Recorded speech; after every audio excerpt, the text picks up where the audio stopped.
आपका लीडरशिप मंत्र क्या है? आप किस तरह से अपनी टीम को डिज़ाइन करते हैं कि इस कॉम्पिटिटिव इंडस्ट्री में वो आपके साथ सस्टेन करे, आपके साथ आगे बढ़े? देखिए, लीडरशिप मंत्रा का सबसे पहले एक ही सबसे बड़ा रूल है, hire a person who is better than you. आपकी हायरिंग सबसे पहला लीडरशिप मंत्र है that what are the kind of people you are hiring, and when you are hiring then you take care of the people, give them time. Lot of people they expect कि बहुत quick सब कुछ हो जाएगा, but no, that's not the way.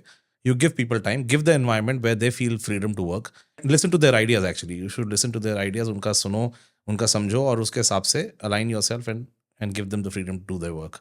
That's the first. Second is आपको अपने धंधे में आपके आपके नंबर्स की, आपके बिजनेस की पकड़ होनी चाहिए। If you know what you want them to do और what you want the employees to do, तो सबसे दूसरी इंपॉर्टेंट बात ये है।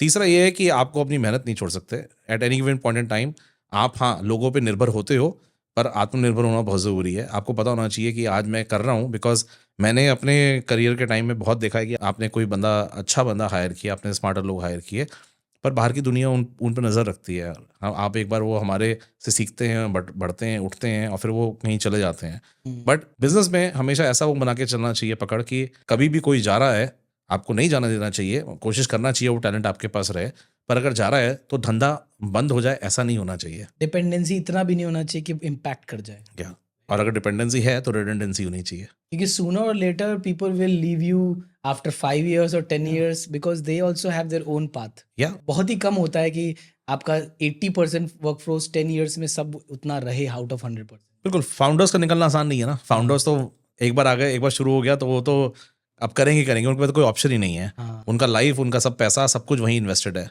सो उन पे ऑप्शन नहीं है। पर जो आप एक अच्छा बंदा, चाहे महँगे से महँगा बंदा हो, चाहे आपका मिड साइज़ एम्प्लॉयी हो, वो तो मार्केट में अट्रैक्ट होते हैं और मार्केट उनकी तरफ अट्रैक्ट होता है। तो वो चाहता है कॉम्पिटिशन की उनको तोड़ के अपने पास रख ले। आपका अच्छा बंदा है, वो तोड़ के वो अपना बिज़नेस बढ़ाएगा, और वो लोग भी बहुत ही सेंसिटिव स्टेज पे होते हैं।